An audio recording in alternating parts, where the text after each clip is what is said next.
Hello viewers, இன்னைக்கு நம்ம ஷோல பார்க்க போறது Royal Enfield Bullet 350 6 months ownership review. Hi Pandi. Hi நா. இவர்தான் தண்டாயுதபாணி என்கிற Pandi. Hi. from Hindustan college. நீங்க உங்களை பத்தி கொஞ்சம் சொல்லுங்க. ஹாய், என் பேர் தண்டாயுதபாணி. ஸோ நான் இன்னைக்கு நம்ம பார்க்க போகிறது பைக் ஓனர்ஷிப் ரிவ்யூ. என்னோட ஆரி புல்லட் 350. ஸோ அதை பற்றி இன்னைக்கு சொல்லலான்னு இருக்கேன். ஓகே வாங்க. எப்போ வாங்குனீங்க இந்த பைக்கு? இது வாங்கி 6 months ஆகுது. 6 months ஆக இன்னும் 3 days இருக்கு. Very good. ஓகே, இது 5700 கிலோமீட்டருக்கு ஓடி இருக்குண்ணா. ஓகே, 2 சர்வீஸ் முடிஞ்சிருக்கு இப்போதைக்கு. ஓகே, இது எவ்வளோக்கு வாங்குனீங்க இந்த பைக்கு? என்ன கம்மி தானா, 1,90,000 வந்துச்சு ஆண்ட்ராய்ட் ப்ரைஸு. ப்ளஸ் அது போக பம்பரு இது எக்ஸ்ட்ரா ஃபிட்டிங் வந்துச்சு. ஸோ இது செப்பரேட்டாக 5,000, அப்புறம் ஒரு 3,000 எக்ஸ்ட்ரா சார்ஜஸ்ஸு. ஸோ 2,05,000 கொண்டு வந்து நிப்பாட்டிடுச்சு. இந்த பம்பர் எக்ஸ்ட்ரான்றீங்க, ஆனால் இதில் இப்போ ரிஜிஸ்ட்ரேஷனுக்கு பம்பர் இருந்தால் தான் ரிஜிஸ்ட்ரேஷன் பண்ணணும்னு சொல்கிறாங்க. இந்த இஷ்யூஸ் நிறைய பேர் என்கிட்ட சொல்லியிருக்காங்க. ஆமாண்ணா, அது எனக்கே இதுவாக தான் இருக்குது. பம்பர் இருந்தால் ரிஜிஸ்ட்ரேஷன் போகணும் ஆக்சுவலாக. ஆனால் இவங்க தனியாக பம்பருக்குன்னே 4,000 5,000 ப்ரைஸ் கோட் பண்ணுறாங்க. அது மேனுஃபேக்சரிங் ப்ரைஸில் வர மாட்டேங்குது. இது தனியாக 4,000 விற்கிறாங்க. இதே பம்பர் வெளியே எடுத்தீங்கன்னா 1,500 1,200 உங்களுக்கு முடிஞ்சிருது. பட் அவங்க கிட்ட வாங்கினாதான், கம்பெனி பிராண்ட் வாங்கினாதான் அந்த இன்சூரன்ஸ் கிளைம் ஆகும்னு சொல்றாங்க.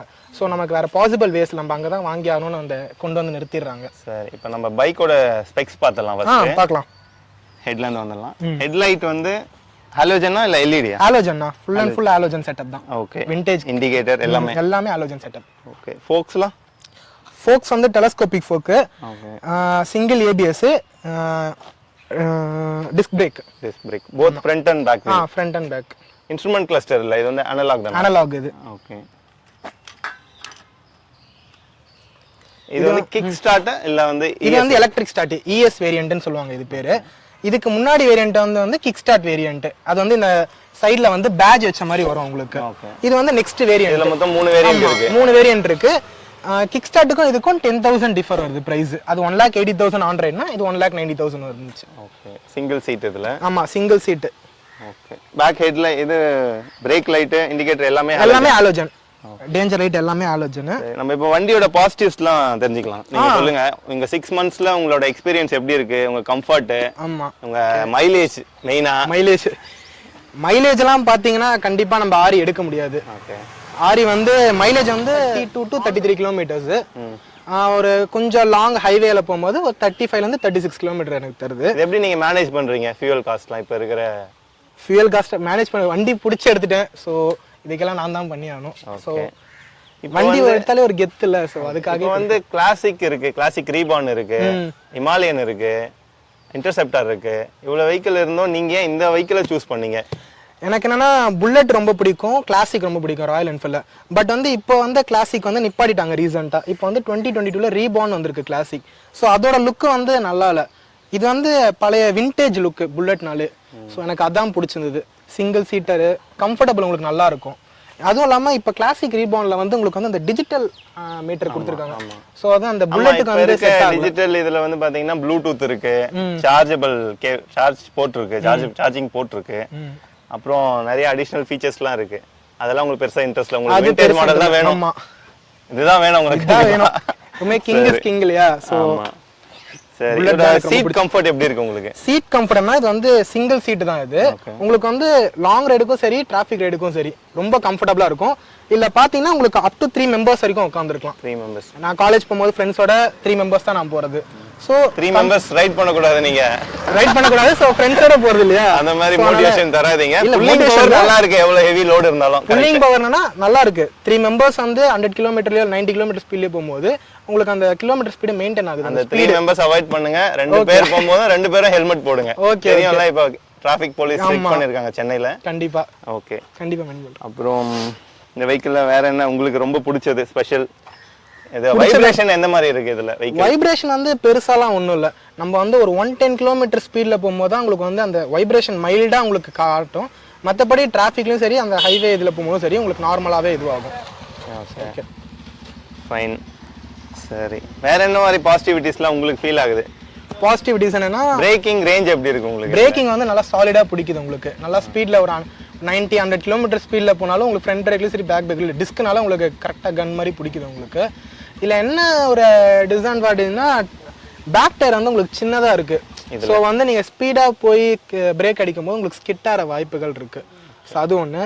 மெயினா புல்லட்ல என்ன டிசப்பாயின்மெண்ட் ஆச்சுன்னா வந்து புல்லட்னாலே அந்த நெகட்டிவ்ஸ் நம்ம நெக்ஸ்ட் போயிடலாம். இப்போ மெயின்டெனன்ஸ் சார்ஜஸ் உங்களுக்கு எப்படி ஆகுது? இது வரைக்கும் எத்தனை மெயின்டெனன்ஸ் போயிருக்கு வெஹிக்கிள்? இது வரைக்கும் வண்டி வந்து 2 சர்வீஸ் போயிருக்கு ஜி. 2 சர்வீஸ்னா ஃபர்ஸ்ட் சர்வீஸ் வந்து 500 கிலோமீட்டர்ஸ்ல போனோம். அது வந்து உங்களுக்கு வந்து 1500 வந்துச்சு. ஏன்னா அதில் வந்து ஆயில் வந்து ஃபுல்லாகவே இன்ஜினில் கம்ப்ளீட்டாக சேஞ்ச் பண்ணாங்க. ஏன்னா புது இன்ஜின்னால உங்களுக்கு அந்த அயன் பார்ட்டிகல்ஸ் டஸ்ட் எல்லாம் இருக்கும். ஸோ வந்து அதெல்லாம் எடுக்கணும். ஸோ அதனால் ஃபர்ஸ்ட் சர்வீஸ் வந்து ஃபுல்லாகவே ஆயில் சேஞ்சு, அப்புறம் இது செயின் லூப்ரிகேட் பண்ணுவாங்க, வாட்டர் வாஷ் இதெல்லாம் வரும். Okay fine. நீங்க எந்த ஷோரூம்ல வெஹிக்கிள் எடுத்தீங்க? எங்க சர்வீஸ் பண்றீங்க வெஹிக்கிள்? பெருங்குடி ஷோரூம்ல எடுத்தேன் வண்டியை. ஓகே. எனக்கு வந்து வண்டி வந்து 1 மந்த் ஆச்சு டெலிவரி ஆக. அங்க சர்வீஸ் எப்படி இருக்காங்க? சர்வீஸ் வந்து கொட்டிவாக்கம்ல விடுறது. சேம் பிரான்ச் இது கொட்டிவாக்கம். சேம் பிரான்ச் கொட்டிவாக்கம் ஓஎம்ஆர்ல. சர்வீஸ் சென்டர் பொறுத்த வரைக்கும் நல்ல ரெஸ்பான்ஸ் எப்பவுமே. நீங்க வந்து அங்கே வண்டி ரொம்ப நிறையா வரும் அந்த சென்டரில். நீங்கள் ஒரு 1 டே பிஃபோர் நாளைக்கு கொடுக்குறேன், நீங்கள் ஒரு கால் பண்ணி ஒரு அப்பாயின்மெண்ட் வாங்கிட்டீங்கன்னா காலை அந்த டைமுக்கு கொண்டு போய் விட்டீங்கன்னா 1 டேலேயே கொடுத்துட்றாங்க. மெயின்டெனன்ஸ் பொறுத்த வரைக்கும் எந்த விதமான இப்போதைக்கு எந்த பிரச்சனையும் இல்லை. ஓகே. எவ்வளோ கிலோமீட்டர்ஸ் போயிருக்குன்னு சொன்னீங்க? 5700 கிலோமீட்டர் போயிருக்கு. 5700 கிலோமீட்டர்ஸ். ஓகே. இப்போ 5000ல இப்போ ஒரு சர்வீஸ் போயிட்டு வந்துச்சு, செகண்ட் சர்வீஸ். அதுக்கு வந்து 4050 rupees. ஆல்மோஸ்ட் இந்த வெஹிக்கிள் உங்களுக்கு வந்து ஃபேவரட்டான வெஹிக்கிள். ஸோ பாசிட்டிவிட்டிஸ்லாம் சொல்லிட்டீங்க. நீங்க வந்து சொல்ல வேண்டியது ஒரு உண்மையான விஷயம் சொல்லணும். ஏன்னா ரிவ்யூவர்ஸ் இதை பார்த்து தான் வந்து இந்த பைக்கை எடுக்கலாமா வேணாமான்னு பிளான் பண்ணுவாங்க. ஸோ உங்களோட ஓனர்ஷிப், உங்கள் ஓன் வெஹிக்கிள், இதை பற்றி நீங்கள் உங்களோட நெகட்டிவிட்டிஸ் என்ன மாதிரி டிஸ்கம்ஃபர்ட்லாம் ஃபீல் பண்ணுறீங்க இதில் இருந்து? ஓகே. அதை கொஞ்சம் ஒரு 5 பாயிண்ட்ஸாக சொன்னால் போதும். ஓகே. பேசிக் நெகட்டிவிட்டிஸ் என்னன்னா, நீங்கள் வந்து மைலேஜ் ரொம்ப பார்க்குறதா இருந்தால் ராயல் என்ஃபீல்டு உங்களுக்கு வராது மெயினாக. ஓகே. உங்களுக்கு ஃபேவரட் அப்படின்னா இந்த பர்టిక్యులர் வெஹிக்கிளா இல்ல எனி அதர் வெஹிக்கிள் ஆல்சோ? நீங்க ராயல் என்ஃபீல்ட்ல கிளாசிக்கும் சரி புல்லட்டும் சரி நீங்க இத எடுத்தீங்கன்னா மைலேஜ் நீங்க எதிர்பார்க்க கூடாது மெயினா. அது ஒரு விஷயம். ரெண்டாவது என்னன்னா பைலட் லைட்டு, டேஞ்சர் லைட்டு, அது வந்து கொஞ்சம் சீக்கிரம் போயிடுற மாதிரி எனக்கு தெரியும். ஏன்னா இது வரைக்கும் நான் வண்டி 2 டைம்ஸ் வாங்கியிருக்கேன். 2 டைம்ஸ் நான் சேஞ்ச் பண்ணியிருக்கேன். இந்த டேஞ்சர் லைட்டோட அந்த பல்பும் பைலட் லைட் பல்பும். நெக்ஸ்ட் என்னன்னா ஹெட்லைட்டோட அந்த சின்ன லேம்ப் வரும் தெரியுமா, இன்ஜின் பாஸ் வச்சு, அந்த பல்பு கூட எனக்கு ஒரு தடவை போயிடுச்சு. ஸோ இப்போ வந்து செகண்ட் சர்வீஸ் அப்போ நான் மாற்றினது. அது ஒரு டிஸ்அட்வான்டேஜ். இன்னொன்று என்னன்னா ஆரன், இந்த வண்டிக்கான ஆரன் சவுண்டே இதில் இல்லை. அது ஒரு மேஜர் இதுவாக இருக்கு. எஃபெக்டிவே இல்லை, சவுண்டே கம்மியாக இருக்கு. ஸோ அது ஒரு டிஸ்அட்வான்டேஜ். மெயினாக புல்லட்டில் சந்திக்கிற பெரிய இது என்னன்னா, அது இந்த BS6ல இருந்துன்னா அந்த சைலன்சர் சவுண்டு, எக்ஸாஸ்ட் நாய்ஸ். நம்ம புல்லட்னாலே அந்த டக டக அந்த சவுண்ட் இருந்தா உங்களுக்கு அந்த ஃபீல் இருக்கும். அதுக்காக இந்த வண்டி எடுத்தீங்க. ஆனா அது இல்ல, அது கம்மி பண்ணிருக்காங்களா இல்ல சுத்தமா? ரொம்ப கம்மி பண்ணிட்டாங்க. BS6னால உங்களுக்கு வந்து ரொம்ப கம்மி பண்ணிட்டாங்க. பட் என்னன்னா கம்பேர் டு கிளாசிக், நான் கேள்விப்பட்ட வரைக்கும் இந்த RE ரீபார்ன் இருக்குல, அதுல வந்து பாத்தீங்கன்னா நாய்ஸ் இல்ல, அதுக்கு இது பெட்டர் அந்த மாதிரி எடுத்துக்கலாம். அதுக்கு இது ரொம்ப பெட்டரா எனக்கு ஃபீல் ஆகுது. சோ பட் புல்லட்டுக்கான எக்ஸாஸ்ட் நான் இதுல தான் சொல்ல முடியும். அது ரொம்ப டிசப்பாயின்மென்ட் ஆயிடுச்சு. இந்த பேக் ஹோல்டிங்னா இது வந்து கொஞ்சம் கம்மியான குவாலிட்டில போட்டாங்களா என்னன்னு தெரியல. ரொம்ப சீக்கிரமா வளையுது, இன்னும் மாத்தல. ஓகே. ஹெவியான லோட் இருந்தா, ஆமா ஹெவி லோட் இருந்தா பின்னாடி இது ஆகுது. Okay fine. வேற என்ன மாதிரி டிஸ்கம்ஃபர்ட்ஸ்லாம் இருக்கு? வேற டிஸ்கம்ஃபர்ட்னா தெரியல, கம்ஃபர்ட் தான் நல்லா சீட். ஆமா பிடிச்சிருக்கு, உங்களுக்கு பிடிச்சதுனால அப்படி வண்டில. சோ அதனால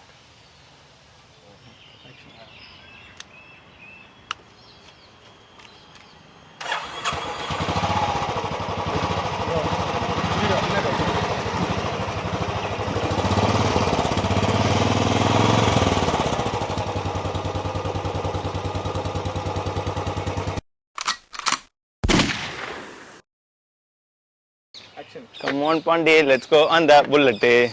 இன்னைக்கு பாண்டியோட பைக்ல ஒரு ரைட் போலாம். அடுத்த ரிவ்யூல சந்திக்கிற வரைக்கும் until then bye from Bala. நீ போலாம். மறக்காம சேனலை சப்ஸ்கிரைப் பண்ணுங்க, ஷேர் பண்ணுங்க, கமெண்ட் பண்ணுங்க. சொல்றேன். அண்ணா சொன்ன மாதிரி பண்ணிடுங்க. பாய்.